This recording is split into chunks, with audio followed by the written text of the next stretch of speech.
Sabe aquela sensação de tipo, imagina segurar um bilhete de loteria premiado, Aham. com o valor já depositado lá na sua conta, tudo certinho. Mas, ainda assim, viver todos os dias completamente aterrorizada com a possibilidade de uma falência iminente. Nossa, é uma imagem muito forte e angustiante, né? Exato. E o pior é que milhões de pessoas vivem a espiritualidade delas exatamente assim. Agindo, sabe, como se a rede de segurança fosse... E fosse arrebentar a qualquer segundo só por causa de um tropeço. Isso. Qualquer erro e pronto, acabou. Mas hoje a gente vai explorar uma verdade meio que esquecida que altera essa dinâmica por completo. E para começar bem, que a paz e uma bênção divina acompanhem o dia de todos os ouvintes que estão sintonizando com a gente agora, enquanto iniciamos mais uma daquelas nossas análises profundas. Com certeza. E o material de hoje é riquíssimo. Sim, hoje nós vamos mergulhar nas páginas do livro Manso e Humilde, do autor Danny Ortlund, e a nossa missão nessa análise, o nosso foco principal, é desvendar uma doutrina que o autor aponta como uma das peças mais, digamos assim, negligenciadas do quebra-cabeça cristão hoje em dia. É uma peça que a gente quase não escuta falar, na verdade. Pois é. Historicamente, o foco sempre esteve muito cravado no que Jesus fez lá no passado, sabe? A vida dele, a morte, a ressurreição. Que são o alicerce de tudo, claro.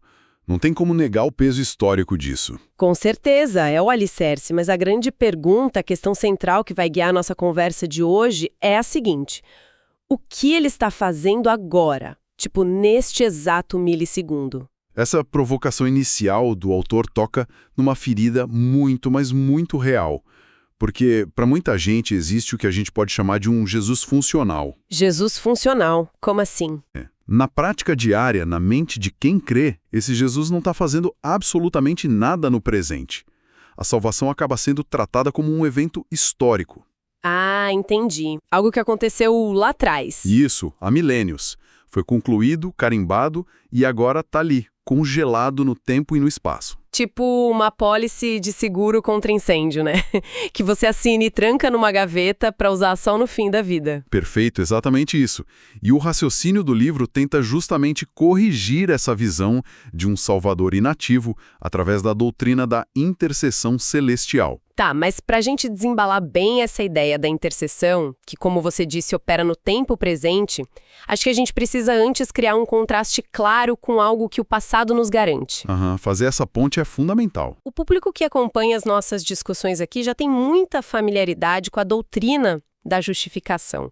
A gente sabe historicamente que a justificação é aquele pilar que nos diz que fomos declarados justos lá na corte divina. Sim, absolvidos das acusações com base no que Cristo fez.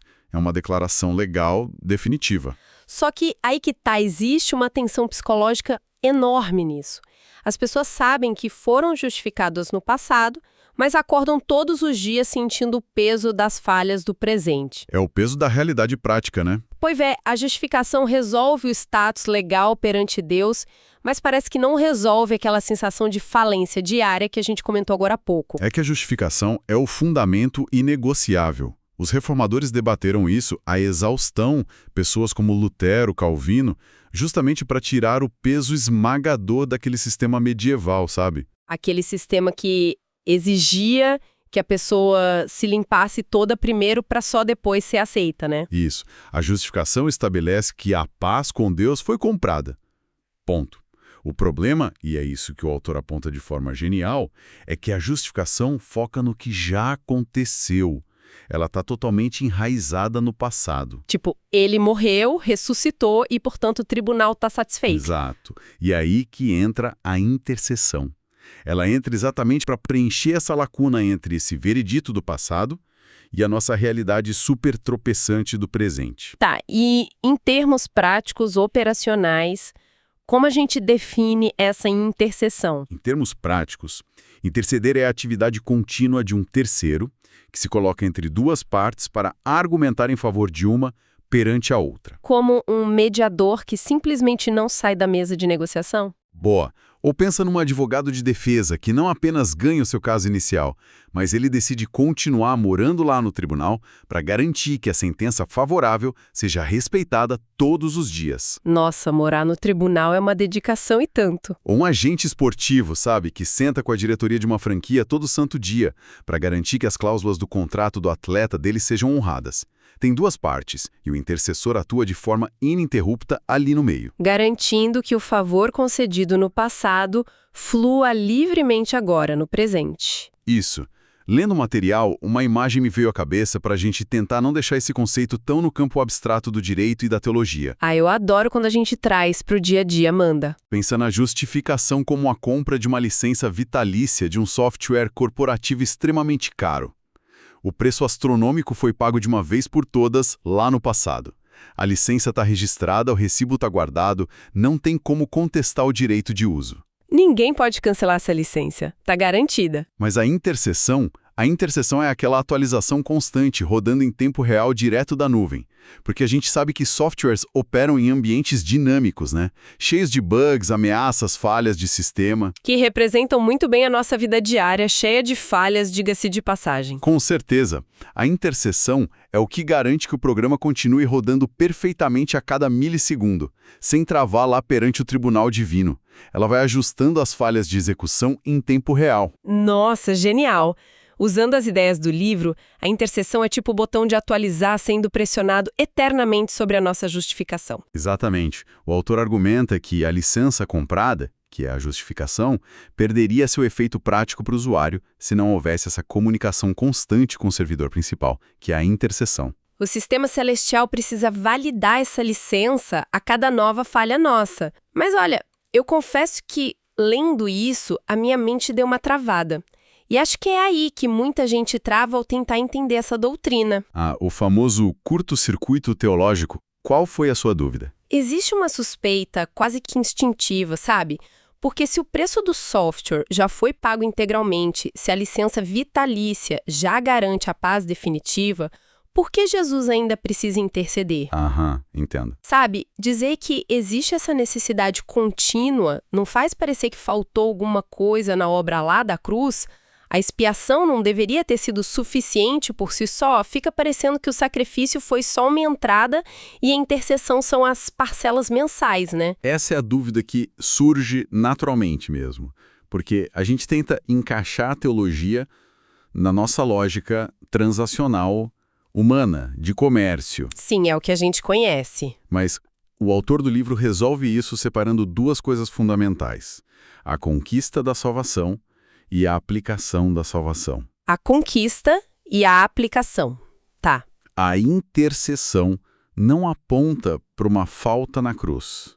Muito pelo contrário, ela é a prova irrefutável da vitória absoluta da cruz. O sacrifício alcançou a salvação de forma definitiva e irretocável. A intercessão é a aplicação, momento a momento, dessa vitória na linha do tempo da nossa vida. Voltando àquela metáfora da tecnologia que você trouxe, não é que o desenvolvedor deixou um código pela metade e precisa ficar remendando o sistema todos os dias. Não, de jeito nenhum.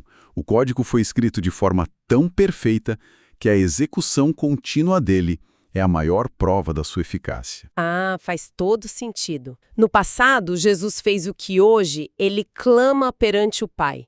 Hoje, ele clama sobre o que já fez de forma definitiva. Exato. O botão de atualizar não corrige um erro do passado. Ele afirma o acerto contínuo perante as nossas falhas do presente. A mensagem é constante.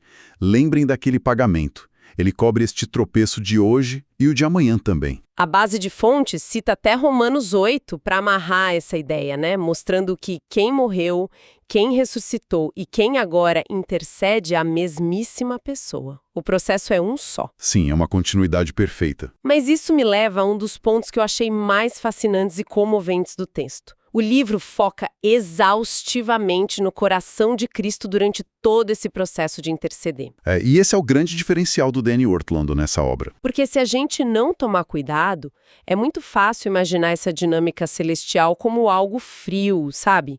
Mecânico, puramente burocrático. A imagem de um advogado meio entediado, de terno cinza, carimbando infinitas pilhas de processos de perdão o dia inteiro. Nossa, o grande perigo de focar apenas no aspecto jurídico da teologia é justamente esse: transformar a relação com o divino numa transação de cartório. É um negócio super frio. E o livro combate essa frieza argumentando que a intercessão não é um dever burocrático, mas é o transbordar de uma disposição interna. Ele destaca que a encarnação e a cruz não foram um surto de misericórdia. Um surto de misericórdia? Isso. Não foi uma explosão temporária de empatia que ele teve ali na Terra e que esfriou assim que Cristo voltou aos céus. O livro até usa o termo indiferença gentil para descrever o que muitas pessoas acham que Jesus sente agora. Ah, tipo, eu já fiz minha parte, agora me deixem em paz. Exato. Mas o material frisa que o coração dele continua pulsando em direção à humanidade quebrada, com a mesmíssima intensidade daquele estado de humilhação na Terra. A atividade no céu hoje é motivada pela mesma compaixão visceral. Para dar cor a esse coração, o autor traz uma analogia que, olha, quebra completamente aquela formalidade religiosa que a gente está acostumada. Ele sugere que a gente visualize Jesus não como um juiz carrancudo, mas como um irmão mais velho. Ah, a analogia da corrida. Muito boa. Sim. Ele está na arquibancada assistindo ao irmão caçula correr. O cenário é: o caçula está na reta final, a vitória já está totalmente garantida, o irmão mais velho sabe que o resultado é imutável. Ele sabe que o caçula já ganhou. Já ganhou. Mas a pergunta é: será que esse irmão mais velho, sabendo que a vitória já está no bolso, vai simplesmente se sentar, cruzar os braços, ficar em silêncio e pensar de forma pragmática, tipo, bom, o resultado legal já está definido, não preciso gastar minha energia? É óbvio que não. Ele vai pular, gritar, bater na grade, torcer de forma apaixonada. Ele vibra em comemoração e pura solidariedade. Ele não consegue ficar calado porque o amor pelo caçula impede ele de ser um espectador passivo, né? E a intercessão celestial opera exatamente nessa frequência emocional. Tem um detalhe crucial aí que às vezes passa despercebido. O autor deixa muito claro que isso não significa que o pai seja relutante. Bem lembrado. Não estamos falando de um pai furioso que precisa ser contido fisicamente pelo filho, que fica ali implorando por clemência. Não é isso. Foi um acordo traçado na eternidade, com prazer mútuo. O filho intercede, porque o coração dele transborda. E o maior prazer do pai é, e sempre foi, dizer sim ao filho. Isso reconfigura tudo. Desfaz aquela caricatura de um Deus Pai de braços cruzados, relutante em perdoar. É uma cooperação de amor trinitário. E, mergulhando nas fontes, o autor resgata John Bunyan, aquele clássico escritor puritano. O autor do Peregrino. Ele mesmo. Ele tem uma obra chamada Christ, a Complete Savior. Cristo, um Salvador completo. E o Bunyan disseca essa dinâmica de uma forma que atinge em cheio a nossa insegurança crônica. Como ele faz isso? Ele faz uma distinção magistral entre o aspecto objetivo e o aspecto subjetivo da mensagem do Evangelho. O aspecto objetivo é o fato histórico, imutável. O sangue foi derramado, a justificação legal está consumada. É o tal bilhete premiado já depositado na conta. Certo, o que já foi feito. Mas o aspecto subjetivo, que é onde a maioria trava, é a prontidão, a alegria e a disposição interna de Cristo em receber as pessoas repetidas vezes, a cada novo fracasso. E como a gente falha repetidas vezes, né? Demais. E o Bunyan argumenta que, mesmo que tivéssemos a certeza intelectual absoluta de que nossos pecados foram perdoados, legalmente, se a gente imaginasse que Jesus é um salvador austero, impaciente, que revira os olhos e suspira de frustração toda vez que a gente falha, ninguém teria a coragem de se aproximar dele. Nossa, a vergonha seria paralisante. É aquela sensação humana de pedir um favor repetidas vezes para alguém que até atende o pedido, mas faz isso com o rosto fechado, bufando, sabe? Sim, que faz você se sentir um peso. A vontade que dá é de nunca mais voltar a pedir nada.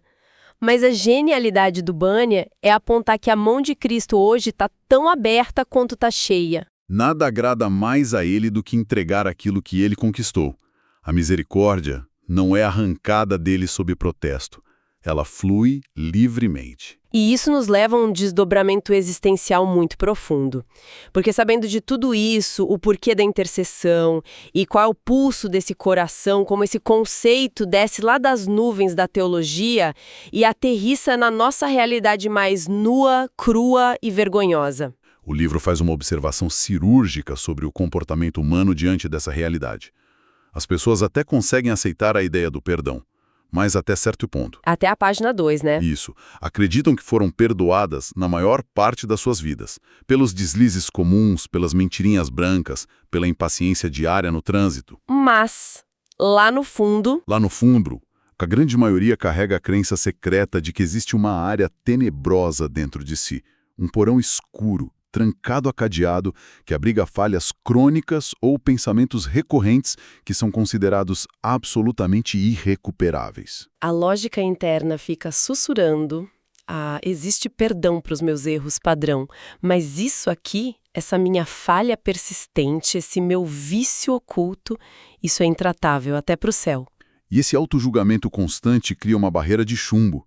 A mente humana cria divisões entre pecados aceitáveis e pecados imperdoáveis. É aí que o autor direciona os leitores para o texto de Hebreus capítulo 7, versículo 25, que funciona tipo como a chave mestra para abrir esse porão escuro que você mencionou. Esse texto é libertador. Ele afirma que Cristo pode salvar perfeitamente os que por meio dele se chegam a Deus, porque vive sempre para interceder por eles. E a palavra no grego original para perfeitamente é pantelis. Pantelis. O material explica que é um termo que denota uma completude exaustiva. Não deixa nenhuma margem de fora, nenhuma borda esquecida. E o autor faz uma conexão hermenêutica muito bacana com um único outro lugar onde essa palavra pantelis aparece no Novo Testamento, né? Sim, ela só é usada em Lucas capítulo 13, versículo 11. Lá, o texto descreve uma mulher que estava encurvada por uma enfermidade severa há 18 anos. 18 anos, nossa! E a descrição médica da época, trazida para o texto, é que ela não podia se endireitar completamente, de forma alguma. A estrutura dela estava totalmente comprometida. Pantelis. E qual é o raciocínio teológico construído a partir disso? É devastador para o nosso orgulho, mas libertador para a nossa alma. Em nossa natureza, nós somos perfeitamente pecadores. Estamos completamente encurvados, moral e espiritualmente. Não existe nenhum osso reto na nossa estrutura moral, é isso? Exatamente. Portanto, a única solução viável é um Salvador que salva perfeitamente. Um Salvador Pantelis. Porque uma salvação parcial não resolveria uma ruína total. Uau! Essa intercessão abrange todo o ser, descendo exatamente até aqueles porões que a gente considera irrecuperáveis. O material propõe uma inversão total da nossa lógica de vergonha. As fendas de pecado, as coisas das quais a gente mais foge, são ironicamente os lugares para onde o coração intercessor é atraído com mais força. Mas existe uma tentativa humana constante de esconder essas falhas de Deus, né? Quando, na verdade, é lá que a intercessão precisa operar com toda a sua força. É impossível pecar além dos limites da cobertura de Pantelis. E para tentar visualizar um mecanismo prático de como essa sustentação contínua funciona, o livro apresenta aquela metáfora que a gente estava conversando antes de gravar, do avião e do planador. Essa metáfora é fantástica. A imagem é tão rica que vale a pena a gente expandir um pouco o cenário aqui para quem está ouvindo. A ideia central é que a humanidade é como um planador, né? Isso, uma aeronave sem motor próprio, totalmente dependente de forças externas para se manter no ar. E Cristo seria o avião rebocador com motor de potência infinita que puxa o planador para os céus através de um cabo de aço. O grande problema é como a espiritualidade costuma ser vivida. Como se o planador tivesse sido rebocado até as nuvens no momento da conversão. E lá no alto, o avião principal simplesmente soltasse o cabo. O piloto dá um aceno de boa sorte, tipo, agora é com você, e deixa o planador tentar planar sozinho até o destino final. O resultado disso é uma vida de pânico absoluto.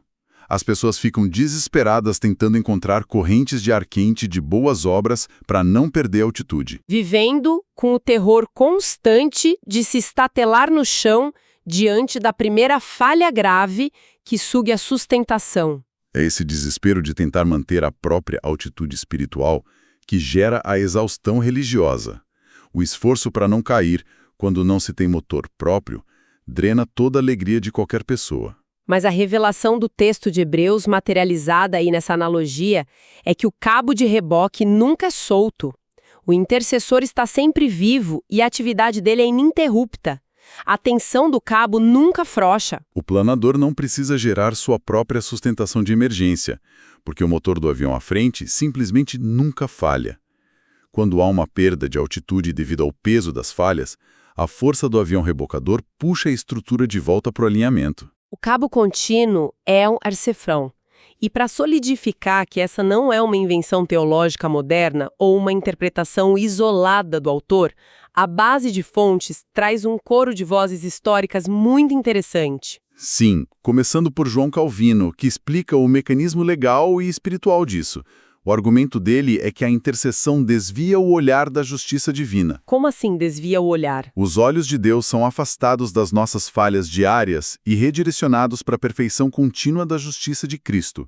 O caminho permanece aberto não porque não tropeçamos, mas porque o olhar divino repousa sobre a estabilidade do intercessor. E depois o texto avança para o teólogo Louis Berkhoff, que apresenta uma faceta dessa intercessão que, olha, traz um alívio psicológico imensurável. É a parte sobre as nossas orações, né? Isso. O Berkhoff aponta que Cristo ora de forma ativa e eficaz por aqueles que creem, exatamente nos momentos em que eles mesmos são negligentes, fracos ou incapazes em sua própria vida de oração. Pensa naqueles momentos de depressão profunda, de luto esmagador, ou de uma culpa tão grande que silencia qualquer tentativa de formular uma oração coerente. A garantia aqui é que quando o silêncio e a paralisia tomam conta da gente, a voz do intercessor ecoa mais alto lá nas cortes celestiais, suprindo a nossa falha humana. É um peso incalculável sendo retirado dos nossos ombros. Saber que a eficácia da comunicação celestial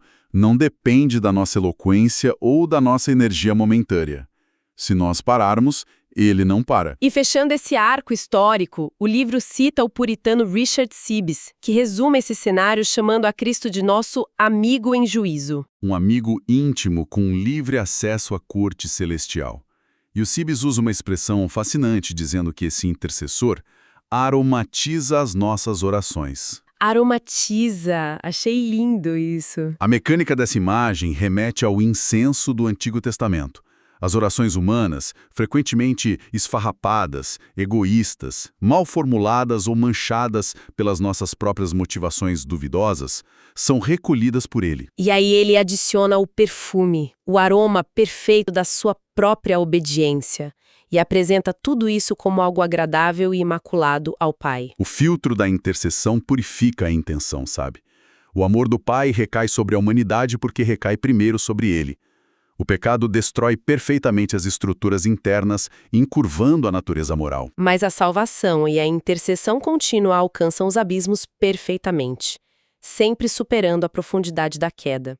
A dinâmica do perfeitamente salvos vencendo o perfeitamente perdidos. É uma vitória estrutural completa. Bom, chegando à reta final da nossa análise de hoje, é fundamental deixarmos um pensamento provocativo, né? Algo que leve todo esse embasamento teológico e histórico direto para o centro das nossas batalhas emocionais mais solitárias. Com certeza.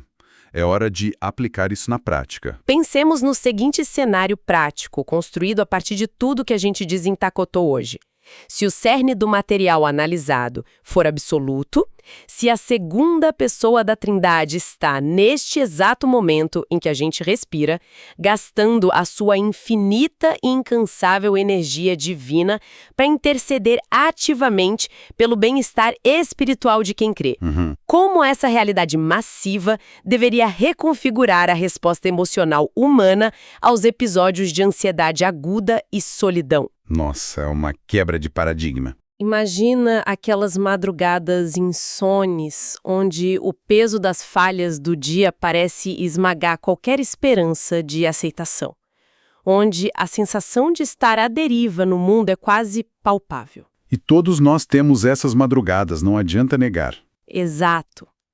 Se o próprio Deus sustenta o cabo e ora de forma contínua quando não há mais força sequer para articular um pedido de socorro, a reflexão que fica é a seguinte: será que a verdadeira paz não é finalmente alcançada, não através daquele esforço exaustivo de tentar planar sozinho para longe do abismo, mas sim pela rendição completa e silenciosa à segurança imutável dessa intercessão que nunca, em hipótese alguma, solta o cabo? É substituir o pânico do desempenho pelo descanso da graça mantida. Abandonar a ilusão da autonomia espiritual e aceitar que a sustentação vem inteiramente de fora é o que transforma o medo crônico em descanso real e tangível. Tira o peso dos nossos ombros e o devolve para onde ele sempre deveria estar. Bom, esta foi uma jornada verdadeiramente transformadora pelas páginas dessa obra fascinante. E para todos os ouvintes que acompanham as nossas análises, temos um aviso importante para dar. Fiquem muito atentos, pois teremos um novo episódio desse mesmo livro em breve. Com certeza. Ainda existem várias camadas desse material que precisamos investigar juntos. Tem muito assunto ainda. Muito! Estarei a postos para continuarmos desbravando esses conceitos na próxima oportunidade. Será excelente dar continuidade a essa reflexão com você. Agradeço imensamente a companhia e a escuta atenta de todos até aqui. Deus abençoe todos os ouvintes. Nos encontramos na próxima análise.